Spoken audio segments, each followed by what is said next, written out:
Señor, estamos de nuevo en tu presencia, en este momento pidiéndote para que esta enseñanza sea dirigida por tu Santo Espíritu y para que tú nos hables a través de él, para que tú utilices tu palabra como martillo y fuego en nuestros corazones, para que tú nos ayudes a salir de aquí distintos de cómo entramos, Señor. Si tu Espíritu tiene que generar en nosotros una convicción de arrepentimiento, te pedimos que por favor tú quebrantes nuestro corazón de piedra. Que tú nos ayudes a parecernos cada vez más a ti y que en este proceso de santificación en el que estamos tus hijos, en este momento tu palabra sea eficaz como siempre lo ha sido y nos ayude, Señor, a arrepentirnos y a parecernos más a ti. Gracias, Señor, oramos por este tiempo de enseñanza. En el nombre de Cristo Jesús. Amén. Muy bien, estamos en la lección número 13 de nuestro estudio expositivo del libro de Jueces. No tenemos prisa, la verdad todavía nos falta muchísimo, pero vamos paso a paso. El día de hoy vamos a estudiar mucho texto, ¿verdad? Es realmente bastante texto, pero como en otras lecciones no quisimos dividirlo porque es una sola historia. Entonces dividirlo podría también generar una perturbación, por así decirlo, en lo que vamos a estar analizando. El título de la lección del día de hoy, de la predicación del día de hoy, es Las consecuencias de la derrota de Gedeón. Ya vimos a Gedeón en primera instancia, su contexto, su llamado, todos estos temas, ¿verdad? Ya eso lo analizamos. Luego vimos la victoria de Gedeón, la primera parte donde la mano de Dios estaba poderosamente con su siervo.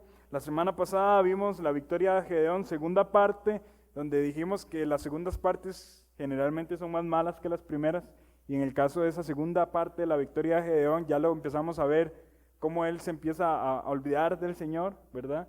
¿Se recuerdan aquel texto en el que él había dicho, o el pueblo con él habían dicho, por Jehová y por Gedeón? En la segunda parte de su victoria ya la pelea era por Gedeón, ¿verdad? Y él se estaba vengando de la muerte de sus hermanos, él quería enseñorearse, etcétera, etcétera. Ahora, hay consecuencias detrás de esa derrota. Ciertamente hubo una victoria territorial, pero hubo una derrota espiritual y moral. Y hay consecuencias detrás de esa derrota, y en esas consecuencias es en lo que nos vamos a detener el día de hoy para analizar y estudiar. Entonces, como dice la introducción, reiterando lo que acabo de decir, hoy estudiaremos una porción muy amplia del libro de Jueces, muy amplia para lo que merece un estudio expositivo.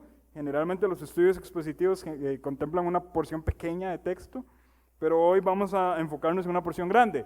¿Qué implica esto? Bueno, que no nos vamos a detener en un montón de detalles que podríamos detenernos, pero al mismo tiempo queremos ver la pulpa, digamos, de la historia, y queremos extraer de esa pulpa lo que Dios nos quiere enseñar. Por eso es necesario estudiar el cuadro completo de esta historia. En medio de toda la narrativa que vamos a estar estudiando el día de hoy, desde capítulo 8, versículo 24, hasta capítulo 9, versículo 57, o sea, todo el capítulo 9, no debemos olvidar lo siguiente: Dios es quien está juzgando la decadencia de su pueblo. Ahí está la mano de Dios juzgando la decadencia moral y la decadencia espiritual de su pueblo. Y bueno, lo que podemos concluir en base a lo que o con base a lo que vamos a estar estudiando, es que esta porción, más que un registro del caos de la sociedad israelita en esa época, más que eso, esta porción es una historia acerca de la justicia divina. Y cómo Dios lleva a cabo su justicia, efectúa su justicia e incluso derrama su ira en contextos donde las personas se han desprendido al desenfreno. Muy bien, ¿cómo vamos a empezar? Jueces capítulo 8. Jueces capítulo 8, y vamos a leer a partir del versículo 24 hasta el versículo 35. Puede que algunos de esos versículos se le hagan familiares porque los leímos superficialmente la semana pasada, pero vamos a leer hoy un poquito más detenidamente Jueces capítulo 8 del 24 al 35. Dice así: y les dijo Gedeón, esto viene después de una afirmación del mismo Gedeón. Con esa afirmación habíamos terminado la semana pasada. ¿Cuál afirmación? Yo no seré rey sobre vosotros, ni mi hijo señoreará. Jehová señoreará sobre vosotros. Habíamos dicho que ese ánimo de Gedeón podría verse con intenciones espirituales, que tal vez el más espiritual del pueblo pudo haber dicho en ese momento, amén, ¿verdad? Pero los actos, las acciones de Gedeón predican todo lo contrario de lo que su boca predica, y él realmente se está enseñoreando de los israelitas y se está comportando como un rey. Eso lo vemos a partir del versículo 24, donde dice: y les dijo Gedeón, quiero haceros una petición, como lo dije la semana pasada, el rey pide, ¿verdad?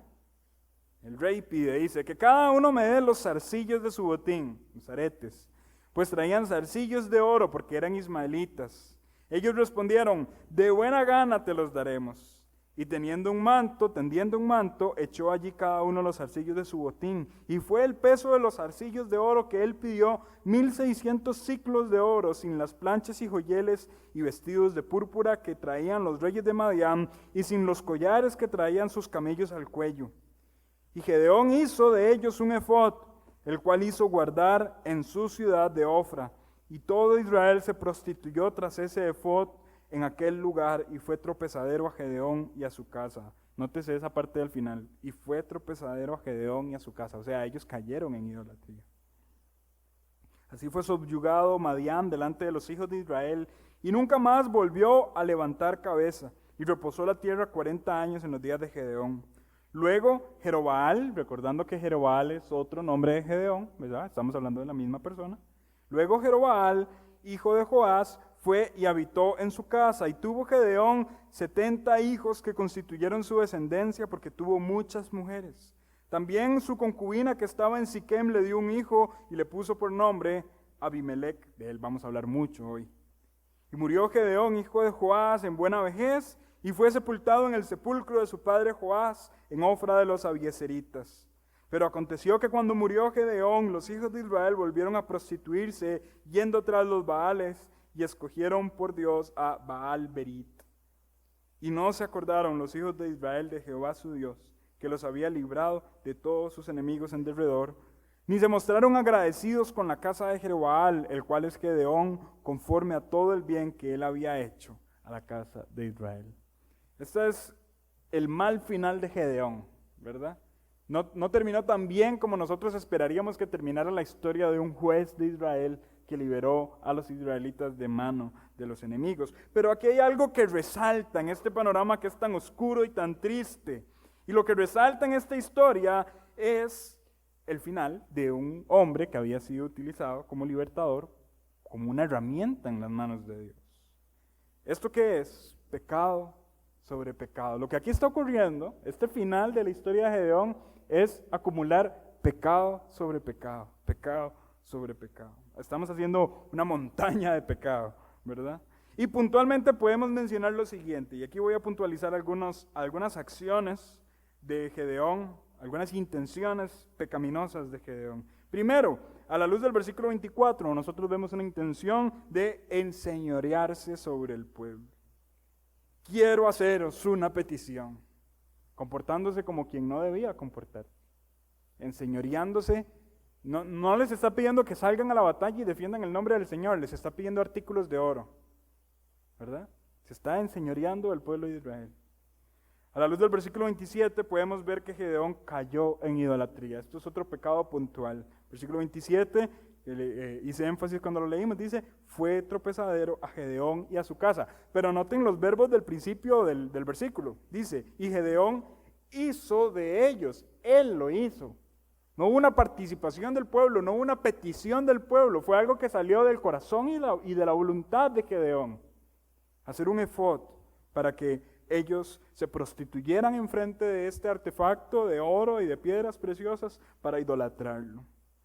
Otro pecado puntual es que Gedeón se entregó a los placeres. Vean el versículo 29.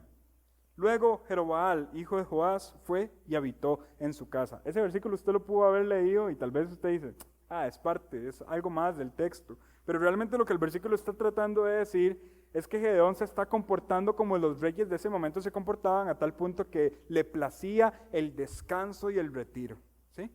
Era un placer de los reyes el hecho de apartarse, descansar, retirarse. Y por otro lado, a la luz del versículo 30 y 31, vemos cómo Gedeón cae en la poligamia. Dice, y tuvo Gedeón 70 hijos que constituyeron su descendencia porque tuvo muchas mujeres. También su concubina, o sea, no solamente tuvo mujeres, sino concubinas, que estaba en Siquem, le dio un hijo y le puso por nombre Abimelec. O sea, también cayó en la poligamia. Todo esto que yo le acabo de mencionar, enseñorearse, idolatría, placeres y poligamia están relacionados a un factor específico. Todo eso gira en torno a algo. ¿Qué es este algo? Gedeón quería vivir como vivían los reyes paganos. Esas descripciones, valga la redundancia, describen cómo se comportaba y cómo vivía un rey en esa época. Y Gedeón quería vivir y comportarse como un rey en esa época. En la cultura judía no está moralmente normalizada la poligamia. Usted no ve esto en el Talmud ni en la ley del Antiguo Testamento. ¿Ve personajes del Antiguo Testamento siendo polígamos? Sí. ¿Teniendo muchas mujeres? Sí, sucede. Pero no necesariamente es algo normativo del Antiguo Testamento. En otra ocasión podemos detenernos más en este tema, ¿verdad? Pero la poligamia está ligada a un hombre que cayó moral y espiritualmente hablando en Génesis, ¿verdad? Lamec. Y a partir de ahí vino un desenfreno donde muchas personas empezaron a practicar la poligamia. Entonces, no necesariamente la poligamia es algo aceptado por Dios por el hecho de que usted vea personajes bíblicos practicándola. Porque bueno, observamos a David, observamos a Salomón, observamos a hombres, a Abraham teniendo más de una mujer. Entonces alguien podría llegar a la conclusión de que eso es normal, es bueno, es agradable delante de los ojos de Dios. Si hubiese sido así, Dios le hubiese hecho a Eva 1, Eva 2, Eva 3 y Eva 4, a Adán en el momento de la creación. Pero Dios le hizo ayuda idónea. Dejará el hombre, su padre y su madre, y se unirá a su mujer, singular. La intención de Dios siempre era la fidelidad a una relación matrimonial. Esa era la intención en el corazón y en la mente de Dios. La intención original que fue desvirtuada por causa del pecado en nuestros corazones. Pero aquí lo que nosotros vemos, entonces es a Gedeón que queriendo vivir como los reyes viven. El pueblo de Israel complace a Gedeón en esta forma, en este estilo de vida que Gedeón quiere tener. Y el comportamiento de todos era igual al comportamiento de los incrédulos. Esto nos recuerda más adelante en la historia de Saúl. Ustedes se recuerdan cuando el pueblo llega donde Samuel le dice, queremos ser como los otros pueblos. Es exactamente lo que está pasando aquí. Ellos quieren ser como los otros pueblos. Tanto así fue esta intención de Gedeón de comportarse como un rey, que ocurre lo siguiente. Tiene un hijo con una concubina y le pone un nombre. ¿Cuál nombre? Abimelec, que de él vamos a hablar pues prácticamente todo lo que resta. Sin embargo, vean lo interesante, lo que significa el nombre Abimelec. ¿Saben qué significa? Hijo del rey. Ahí está el corazón de Gedeón exponiéndose, diciendo, yo soy el rey y este es hijo del rey. Y por eso su nombre es Abimelec. Bueno, y esta es como la primera pieza del dominó, que empieza a derrumbar todo el edificio, ¿verdad? Y todo lo que se había construido con tanto esfuerzo y con tanta mano providencial de Dios. Este hijo del rey llamado Abimelec sería una de las evidencias más marcadas de las consecuencias negativas de las decisiones de Gedeón.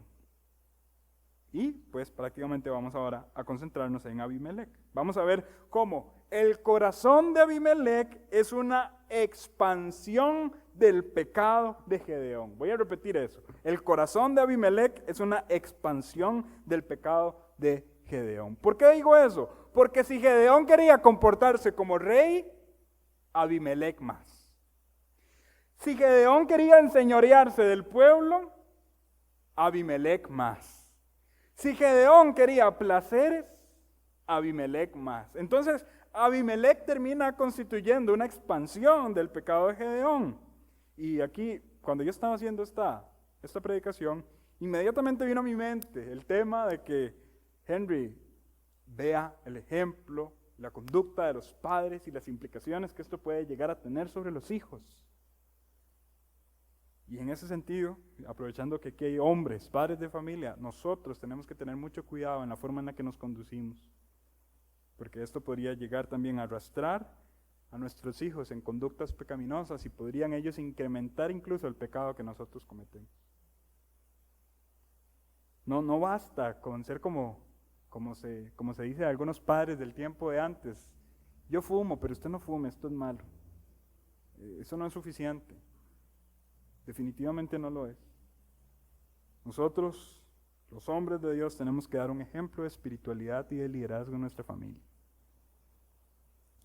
Bien, vamos a empezar a hablar entonces del corazón de Abimelec como una expansión del pecado de Gedeón, y esto lo vamos a ver a la luz de capítulo 9, del versículo 1 al versículo 6.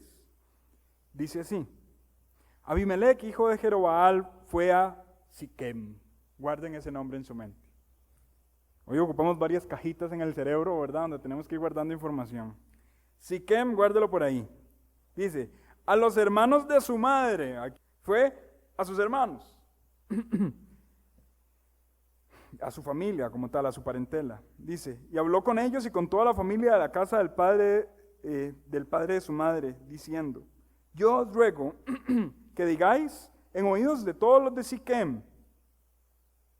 Note la petición. ¿Qué os parece mejor? ¿Que os gobiernen 70 hombres, todos hijos de Jerobaal, o que os gobierne un solo hombre? Esa pregunta va con cizaña, ¿verdad? Sí, Gedeón tuvo muchos hijos. ¿Se recuerdan a Gedeón diciendo, no, yo no seré rey, ni mi hijo? Pero ahora tiene 70 que están reinando. Pero se levanta Abimelec, y Abimelec ahora está diciendo, ¿qué les parece mejor? ¿Que 70 nos gobiernen o que gobierne solo uno? Y no solamente hizo la cizaña en la pregunta, sino que también manipuló, diciendo al final del versículo, acordaos que yo soy hueso vuestro y carne vuestra. Y claramente ellos son hermanos de Abimelec, por parte de su madre, van a estar teniendo una tendencia a irse a favor de Abimelec. ¿Sí? ¿Qué sigue? Versículo 3, y hablaron por él los hermanos de su madre, no son hijos de Gedeón, son hijos de la madre, ¿verdad? Nada más. En oídos de todos los de Siquem, todas estas palabras. Y el corazón de ellos se inclinó a favor de Abimelec, porque decían, nuestro hermano es. Y le dieron 70 ciclos de plata del templo de Baal-Berit. Aquí hay algo interesante. Baal-Berit, bueno, en el Antiguo Testamento, cuando se escucha la palabra Baal, generalmente uno se imagina a un dios. Pero la cuestión es que en realidad eran un montón de dioses que se llamaban Baal, porque Baal significa Señor en el idioma de estos cananeos. Entonces usted va a encontrar un montón de acompañamientos de Baal con otro sobrenombre que termina significando muchos otros dioses llamados Baal, ¿verdad? En este caso, Baal-Berit tiene un significado. Baal-Berit significa, y noten lo contradictorio, ¿verdad? El Señor del pacto. ¡Qué increíble! Que ellos, quebrantando el pacto de Dios, le pongan a un Dios pagano el Señor del pacto. De verdad que es asombroso cómo puede llegar el corazón humano a desenfocarse tanto, ¿verdad? Dice, y le dieron 70 ciclos de plata del templo de Baal-Berit, con los cuales Abimelec alquiló, note esa palabra, alquiló hombres ociosos y vagabundos que le siguieron. El comportamiento de un rey imponente, de un rey que quiere enseñorearse. Los está comprando, los está alquilando, hombres ociosos y vagabundos, y ellos le siguieron. Y vinieron a la casa de su padre en Ofra, a la casa de su padre en Ofra, noten esto, mató a sus hermanos, los hijos de Jerobaal, 70 varones sobre una misma piedra, pero quedó Jotam, el hijo menor de Jerobaal, que se escondió. Eso es una masacre. Vamos a ver, si nos indigna ver a Caín matando a Abel, tenemos que poner en contexto lo que aquí está ocurriendo. Es un hombre matando a 70 de sus hermanos. ¿Se recuerdan cuando decíamos que el libro de Jueces viene de manera descendente? Aquí estamos en una situación espiritual bastante lamentable. Matando a sus hermanos, hay uno que sobrevive llamado Jotam, el hijo menor, que se escondió. La cobardía lo salvó. Tal vez nos recuerda cómo era Gedeón al principio, ¿verdad? Y cómo su cobardía lo salvó. Gedeón, por ser un cobarde, fue usado como herramienta en las manos de Dios. En este caso, Jotam fue un cobarde porque se escondió. Sí, digamos. Pero más adelante vamos a ver cómo le brota la compañía, la mano de Dios para dirigir sus palabras. Podríamos decir que Jotam, aunque no lo dice explícitamente el texto, se convirtió prácticamente que en un profeta. Y ya van a entender por qué. Pero bueno, sigamos adelante. Entonces se juntaron todos los de Siquem con toda la casa de Milo y fueron y eligieron a Abimelec por rey cerca de la llanura del pilar que estaba en Siquem. Y nos vamos a detener ahí. Tan lamentable esa es la situación que estamos leyendo en este momento, que los israelitas ni siquiera consideran a Abimelec como su primer rey. Inmediatamente cuando nosotros hablamos del primer rey de Israel, ¿a quién nos referimos? A Saúl. Bueno, Abimelec fue simple y sencillamente alguien que quiso levantarse como rey en un lugar, aprovechándose de los lugareños de un lugar llamado Siquem. Simple y sencillamente eso.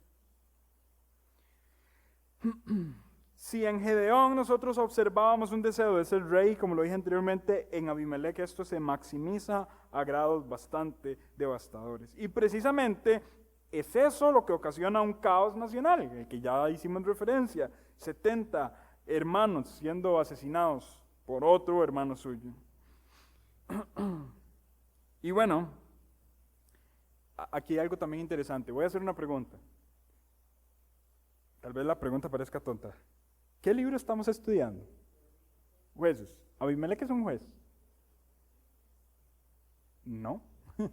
No hay ni un solo indicio bíblico que nos diga que Abimelec fue considerado un juez. ¿Por qué la historia de Abimelec está aquí, metida en el libro de los jueces? ¿Verdad que cuando uno se hace la pregunta uno dice, bueno, ¿qué es lo que pasa aquí? Vean lo interesante de esto. Esto que estamos leyendo es un suceso tan lamentable que se le dedica un capítulo entero, quizá uno de los más largos, completamente a Abimelec sin ser juez, cuando hay algunos jueces de Israel que no son mencionados más de un versículo. Pero es que la escena es tan triste, tan lamentable, que era imposible obviarla. Es una demostración del declive espiritual de la nación de Israel y había que registrarlo. Paréntesis aquí. Esto es increíble en la Biblia. ¿Saben qué es lo increíble de la Biblia? Que si la Biblia fuera un libro manipulado, los escritores se hubieran abstenido de escribir los relatos más tristes y más oscuros de sus personas. Pero la Biblia es un libro tan divinamente inspirado que aún los relatos más tristes se incluyen. Mis hermanos, si yo estuviera escribiendo la biografía de Henry para venderla y hacerme millonario con ella, probablemente yo no voy a poner aquellos eventos que más me avergüenzan. Probablemente yo quiera quedar como un héroe. Pero Dios, escribiendo su historia en su libro, lo escribió todo para nuestro ejemplo, para que nosotros observemos la palabra de Dios y seamos motivados a comportarnos de una manera distinta, una forma que solamente es el resultado de la obra de Cristo en nuestros corazones. Bueno, aquí tenemos un suceso lamentable, pero registrado, y es contradictorio, es irónico que hay jueces que no se mencionan ni siquiera 2, 3, 4 versículos, y Abimelec es todo un capítulo para él, ¿verdad? ¿Se recuerdan de Samgar? Que lo estudiamos y que uno decía, uy, quedé con hambre de saber más de él. Bueno, en este caso Abimelec tiene todo un registro histórico para que nosotros observemos las consecuencias de un mal proceder. Seguimos hablando de Abimelec y podemos decir también que Abimelec fue más allá que su padre Gedeón. Fue más allá que el simple hecho de perseguir placer y perseguir tener bastantes mujeres. Él quería dominio, él quería ser un líder autoritario. Y esto principalmente es observado por su comportamiento frente a sus hermanos. Los mata a todos. Él quería ser el rey, el único. No quería compartir su gloria con ninguno. Cuando eso es solamente le pertenece a Dios, el no compartir su gloria con nadie.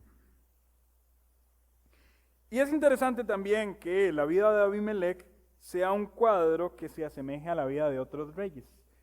Muy probablemente cuando nosotros vamos a seguir leyendo aquí la historia de Abimelech y con lo que ya hemos leído, Abimelech se le llega a parecer a la vida de algún rey del Antiguo Testamento.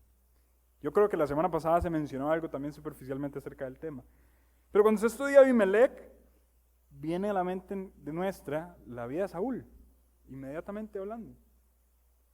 Viene la vida de Saúl. Cuando usted estudia Abimelech, también viene a nuestra mente la vida de Jeroboam. Y ahorita vamos a hablar un poco de esto.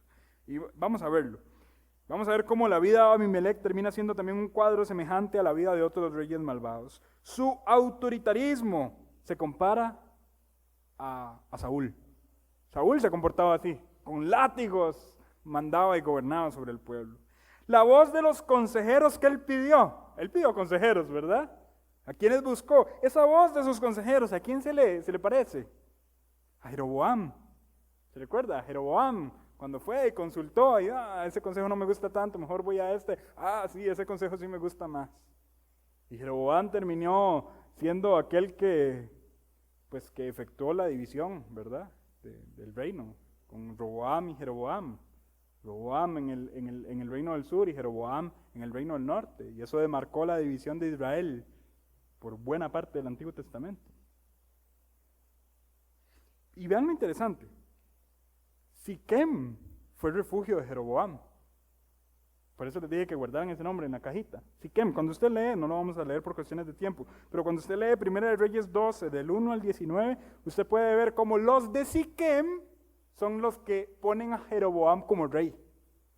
Y lo mismo está pasando aquí con Abimelech. Los de Siquem lo ponen como rey. A él lo designaron como rey, al igual que Abimelech. Y aquí viene otra ironía, que ya también esto es un poco más histórico que bíblico como tal. Pero irónicamente, la historia cuenta que en Siquem hubo una noche en la que un emperador romano descansó. O sea, el lugar le sirvió de refugio, al igual que Abimelech y al igual que Jeroboam. ¿Saben cómo se llama este personaje? Flavio Vespasiano, que muy probablemente si usted se mete a estudiar un poquito de historia va a llegar a una anotación ahí. Flavio Vespasiano fue el que lideró lo que se llaman las guerras judaicas. En palabras sencillas, Flavio Vespasiano, o Tito Flavio Vespasiano, más conocido como el general Tito, fue el que pasó el rastrillo en el templo y no quedó piedra sobre piedra.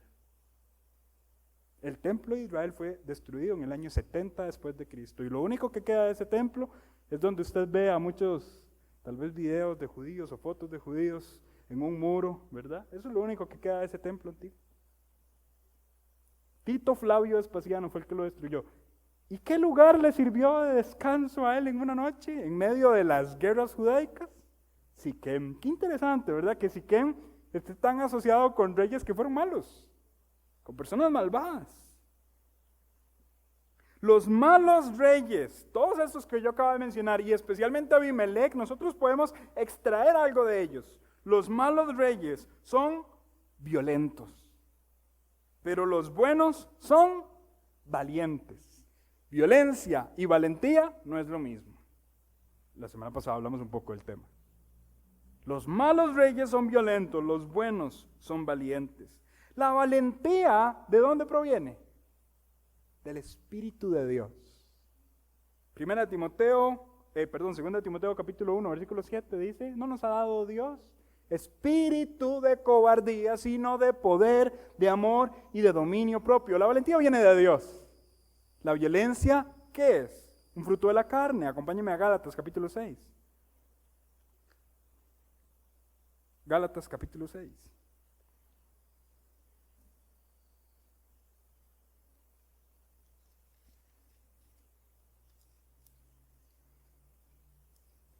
Gálatas capítulo 5. Versículos 19 al 21 dice, Gálatas 5, 19 al 21. Y manifiestas son las obras de la carne, no son del Espíritu, que son adulterio, fornicación, inmundicia, lascivia, idolatría, hechicería, enemistades, pleitos, celos, iras, contiendas, disensiones, herejías, envidias, homicidios, borracheras, orgías y cosas semejantes a estas. ¿Notaron cuántas palabras del fruto de la carne tienen un especial vínculo con la violencia? La valentía proviene de Dios, la violencia es fruto de la carne. Cuando nosotros estamos viendo a Abimelech siendo violento, eso proviene de su carne, no de Dios. Los malos reyes, y aquí voy a citar una porción de uno de mis libros favoritos, que de paso le estoy haciendo publicidad, que si alguien lo quiere leer, debería invertir su tiempo, ¿verdad? Los malos reyes son los que arrojan lanzas, pero los buenos reyes son los que esquivan las lanzas. Hay un pequeñito libro que se llama Perfil de 3 monarcas. Es pequeñito, si a usted le gusta la lectura en un día se lo puede leer. Perfil de 3 monarcas, la autora se llama Jen Edwards. Es como un cuento breve, una novela acerca que vincula las vidas de Saúl, David y se me acaba de ir el nombre del hijo de David que lo persiguió, Absalón, ¿verdad? Y agarran esos 3 hombres y los vinculan en un estilo de novela, cuento, por así decirlo. Pero hay una parte de la narrativa donde usted puede ver que se desborda el corazón de Saúl. ¿Quién es Saúl? El que cuando está David ahí por envidia, por ira, por violencia, agarra una lanza y se la arroja. ¿Quién es David? El que esquiva esa lanza y no la vuelve a tomar para arrojársela de nuevo, sino que se va. Y al final nosotros consideramos a David un valiente y a Saúl un violento. Hermanos, tengamos mucho cuidado porque aún esto se ve en nuestro anhelo de liderazgo. Puedo hablar en términos eclesiásticos, aquí, como cuerpo de Cristo, y también en términos seculares. Cuidado si usted está queriendo ser líder usando como recurso la violencia, porque eso nunca va a un buen fin. El liderazgo es más valiente que violento. Aún, ¿se recuerdan las palabras del apóstol Pedro a los pastores, dándole consejo a los pastores? No se enseñoreen de la grey. Pastores violentos que agarran a la iglesia como simplemente un recurso para su propio crecimiento personal. Eso no es de Dios. El pastor es valiente. Hay que ser valiente para sentarse a la par de un corazón quebrantado y darle consejos para que esa persona se levante. Hay que ser valiente para sentarse a la par de una persona que ha traicionado, que ha metido el puñal en la espalda, para aconsejarlo, alimentarlo, para que crezca y sane su corazón. Hay que ser valiente para eso. Un pastor debe ser valiente, no violento. Un pastor violento agarra a esa persona que le metió el puñal y simple y sencillamente lo echa a patada.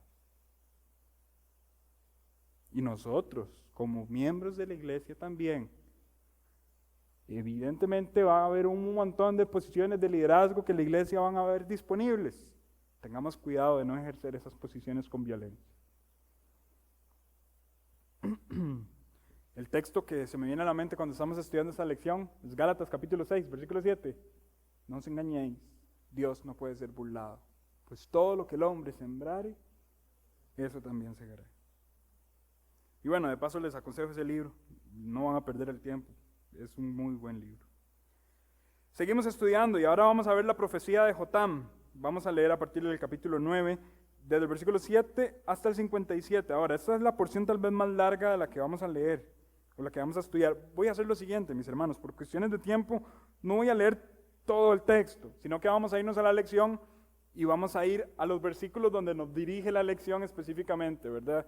Y ya tal vez hoy en la noche usted puede leerlo con lujo de detalle para tener la historia de una manera extensa en su mente.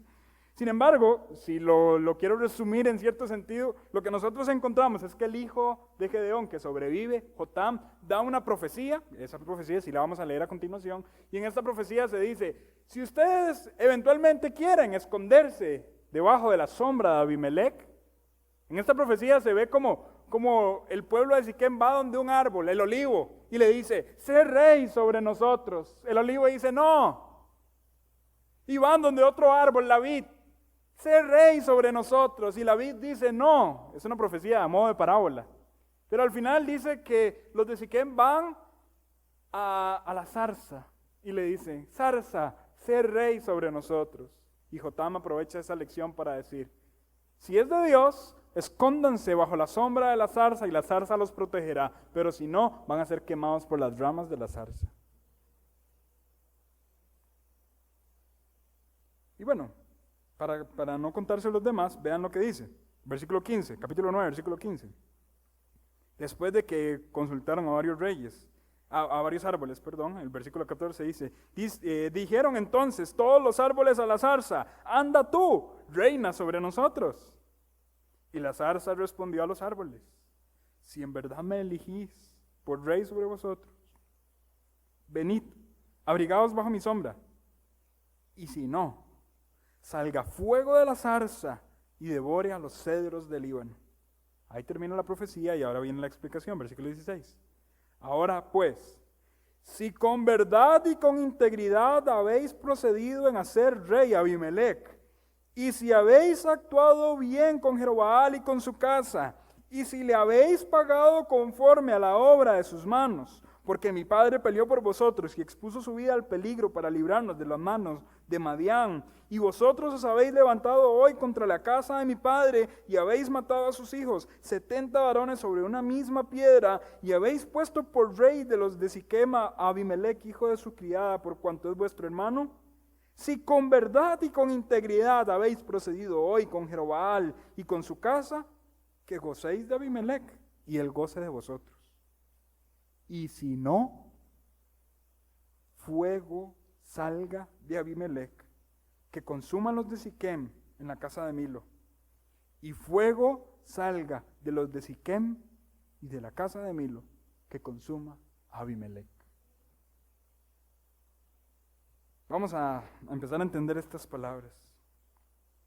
El final de las palabras de Jotán es lo que describe a la perfección lo que sucedió en todo el capítulo. ¿Qué fue lo que sucedió en capítulo 9? Bueno, fuego salió de Abimelec y consumió a Siquem, y fuego salió de Siquem y consumió a Abimelec. O sea, se consumieron todos.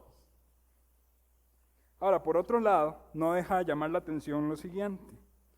El árbol que fue utilizado en las palabras de esta profecía, ¿cuál árbol fue? Una zarza. Y ya que indiferentemente, sea que los de Siquem se consuman a los de Abimelec y Abimelec consuma a los de Siquem, indiferentemente de quién consuma a quién, la pregunta es, ¿de dónde proviene el fuego? Y esto nos arroja la imagen de aquella zarza ardiente donde el Señor expresó su nombre. El fuego proviene de Dios. Dios utiliza a Abimelec para juzgar a los de Siquem, y Dios utiliza a los de Siquem para juzgar a Abimelec. Pero el fuego de la ira y del juicio proviene de Dios. Entre ellos se matan, pero es Dios el que está efectuando su justicia. En el desarrollo de la historia se muestra a Dios poniendo a unos contra otros, cumpliendo las palabras de la profecía. Vean lo que dice el versículo 22 al 24. Después que Abimelec hubo dominado sobre Israel 3 años, esa cajita, ¿verdad?, que tenemos ahí, guarden ahí, 3 años. Dice, envió Dios un mal espíritu entre Abimelec y los hombres de Siquem, y los de Siquem se levantaron contra Abimelec para que la violencia hecha a los 70 hijos de Jerobaal y la sangre de ellos recayera sobre Abimelec, su hermano, que los mató, y sobre los hombres de Siquem, que fortalecieron las manos de él para matar a sus hermanos. Dios fue el que los confundió. ¿Se recuerdan cómo había ganado Gedeón la guerra contra los madianitas? Dios los confundió unos con otros. Pero vean lo interesante, la forma en la que Dios liberó a su pueblo en el pasado, ahora es la forma en la que Dios lo juzga. Dios lo juzga, está confundiendo unos con otros, para que entre ellos se ataquen. Al final, los de Siquem fueron quemados por las mismas ramas que intentaron cubrirse, con las mismas ramas con las que intentaron cubrirse. Los de Siquem querían esconderse debajo de la zarza, pero las ramas de la zarza fueron los que quemaron a los de Siquem. Vean el versículo 49, vamos a avanzar bastante, versículo 49. Y todo el pueblo, voy a leer, el versículo 48 para que veamos el contexto. Entonces subió Abimelec al monte de Salmón, él y toda la gente que con él estaba, y tomó Abimelec un hacha en su mano y cortó una rama de los árboles, y levantándola se la puso sobre sus hombros, diciendo al pueblo que estaba con él, lo que me habéis visto hacer, apuraos a hacerlo como yo. Y todo el pueblo cortó también cada uno su rama, siguieron a Abimelec y las pusieron junto a la fortaleza, ellos estaban en esa torre, y prendieron con fuego con ellas a la fortaleza, de modo que todos los de la torre de Siquén murieron, como unos 1000 hombres y mujeres. El fuego de las ramas en las que ellos estaban escondiendo fue el fuego que Dios utilizó, las ramas que Dios utilizó para prender en fuego y juzgarlos. Me llama la atención que en el versículo 48 Abimelec dice: véanme lo que yo estoy haciendo y hagan lo que yo hago. ¿Se les recuerda eso a algo que estudiamos antes? Gedeón, cuando estaba teniendo la victoria sobre los madianitas, le dijo al pueblo: véanme lo que yo estoy haciendo y hagan, imítenme. Y en ese momento fue cuando dijeron: por Jehová y por Gedeón. De nuevo, la misma forma en la que Dios había liberado a su pueblo, ahora es la forma en la que Dios lo está juzgando. Y por otro lado, hay algo irónico también aquí. Abimelec murió en una piedra. ¿Se recuerdan cómo murieron sus hermanos? Todos sobre una piedra. Bueno, que por aquello, esos sacrificios en piedra eran algo muy común de los sacrificios a Baal, ¿verdad? Ahora, ¿por qué decimos que Abimelec murió en una piedra? Al igual que sus hermanos murieron en una piedra. Vean versículo 53. Mas una mujer dejó caer un pedazo de una rueda de molino sobre la cabeza de Abimelec, una piedra, ¿verdad? Y le rompió el cráneo. Entonces llamó apresuradamente a su escudero y le dijo: saca tu espada y mátame, para que no se diga de mí, una mujer lo mató. Y su escudero lo atravesó y murió.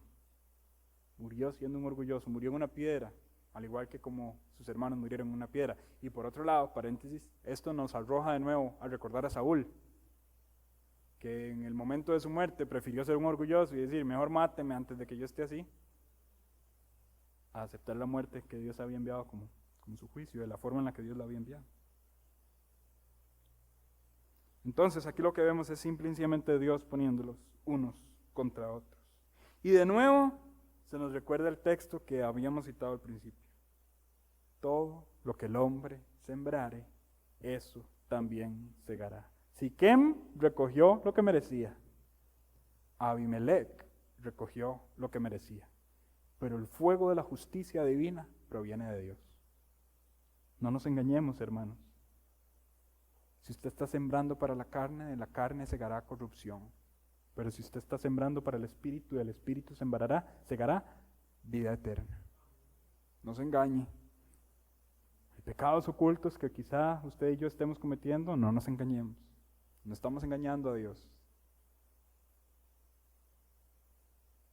Por otro lado, y aquí voy a hacer esta interpolación sin afán de estirar el texto. Ustedes saben que no nos gusta agarrar el texto y sacarlos de contexto ni nada por el estilo.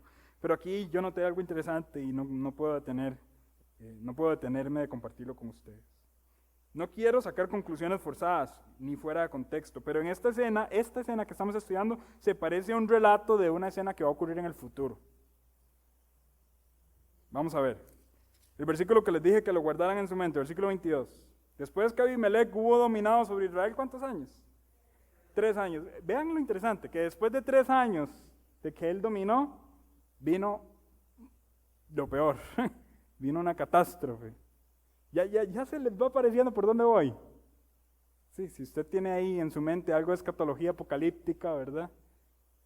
Cuando nosotros hablamos de aquel evento escatológico llamado la gran tribulación, nosotros inferimos en base a textos de Daniel y Apocalipsis que después de aproximadamente 3 años es donde el anticristo se va a revelar en una abominación desoladora y el caos va a empezar a reinar. Si antes era tribulación, a partir de ese momento va a ser gran tribulación.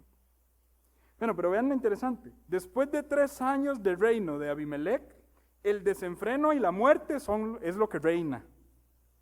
Este rey malo va a quemar a quienes lo pusieron por rey. Pero al final, ¿cómo va a ser vencido este rey malo? Por una roca que desciende del cielo. Cuando usted se va a Daniel capítulo 2, versículo 31 al 34 y versículo 44 al 45, usted verá que Nabucodonosor tuvo un sueño. Una estatua que simboliza los imperios, ¿verdad? Los grandes imperios del mundo. Y al final, la parte final de la estatua, que probablemente simboliza la parte final de la historia misma, ¿cómo es vencida esa estatua y cómo es desmenuzada esa estatua? Con una piedra no cortada, no hecha de mano, dice, no cortada por mano de hombres, que desciende del cielo y golpea en sus pies y desmenuza por completo la estatua. Cuando yo estaba estudiando ese texto, yo dije, qué interesante, porque el comportamiento de Abimelech sigue pareciéndose al comportamiento de reyes malos. En este caso, un rey del futuro, al cual nosotros conocemos como Anticristo. Pero el final de Abimelech es exactamente el mismo final. Muriendo por una roca, pero esta vez es la roca de nuestro Señor Jesucristo. En su segunda venida desmenuzará todo reino humano, desmenuzará toda soberbia y todo orgullo, implantará su reino celestial basado en la humildad del Sermón del Monte. Cristo vendrá, hermanos, Cristo va a venir. Y su fuego va a juzgar tanto a los reyes malos como a quienes eligieron a los reyes malos. Porque el anticristo está ahí por voz democrática, ¿verdad?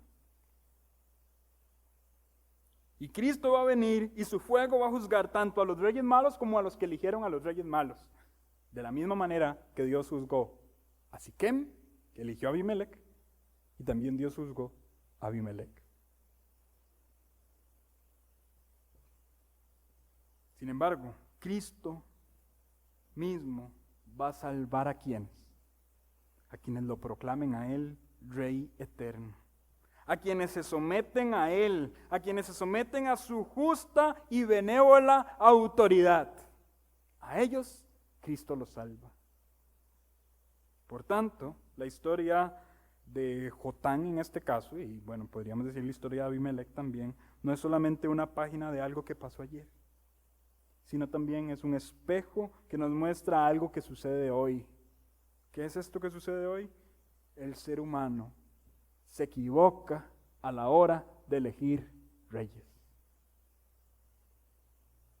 Nosotros los seres humanos nos equivocamos a la hora de elegir reyes. Depositamos nuestra confianza en aquello que no tenemos que depositar nuestra confianza.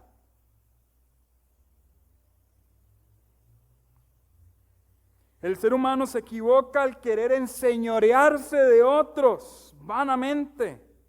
Pero la única esperanza para el ser humano es proclamar rey a quien verdaderamente merece ser proclamado rey, Jesucristo. Y en ese momento de humillación está nuestra esperanza. Si nosotros proclamamos a Cristo rey, hay esperanza para nosotros. Mi conclusión del día de hoy: si nos remontamos al tema general, decimos Gedeón perdió. Porque todo esto empezó por Gedeón, ¿verdad? Gedeón perdió. Su derrota se reflejó en su hijo y luego su derrota se reflejó en su nación. Primero se reflejó en Abimelech y luego se reflejó en Israel, específicamente en Siquem. Mis hermanos, mucho cuidado, porque nosotros no tenemos ni idea del alcance de nuestras derrotas humanas. Gedeón ya está muerto. Gedeón no vio todo lo que pasó en este momento tan oscuro. Pero en cierta parte hay culpa, ¿verdad? Es una consecuencia de las decisiones de Gedeón. Mis hermanos, esto es un llamado para nosotros. Usted y yo no tenemos ni idea del alcance de nuestras malas decisiones y de nuestras derrotas espirituales. No minimice sus derrotas espirituales. Levántese en arrepentimiento y siga adelante en la carrera del cristianismo. Pero por otro lado, Gedeón, dijimos de Gedeón, Gedeón perdió. Pero ahora digamos lo siguiente: Cristo venció. Cristo venció. Su victoria se refleja en sus hijos y también en su pueblo. Vean cómo la derrota de Gedeón se ve reflejada en su hijo y en su pueblo. Bueno, la victoria de Cristo se ve reflejada en sus hijos y en su pueblo. Y nosotros somos el pueblo de Dios. pueblo adquirido por Dios para que anunciemos las virtudes de aquel que nos llamó de las tinieblas a su luz admirable. Usted y yo somos pueblo de Dios. Y la victoria de Cristo se refleja en sus hijos y en su pueblo. Y ante esto lo único que nosotros podemos decir es gloria a Dios. Porque la victoria de Cristo se refleja a través de mí. Y nosotros no tenemos ni idea del alcance de la victoria de Cristo. Entonces, ¿qué tenemos que hacer? Servir con amor, temor y obediencia. No tenemos ni idea del alcance de nuestras malas decisiones, pero tampoco tenemos ni idea del alcance de la victoria de Cristo en nuestros corazones. Por tanto, lo mejor es vivir considerándolo a Él Rey, proclamándolo Rey.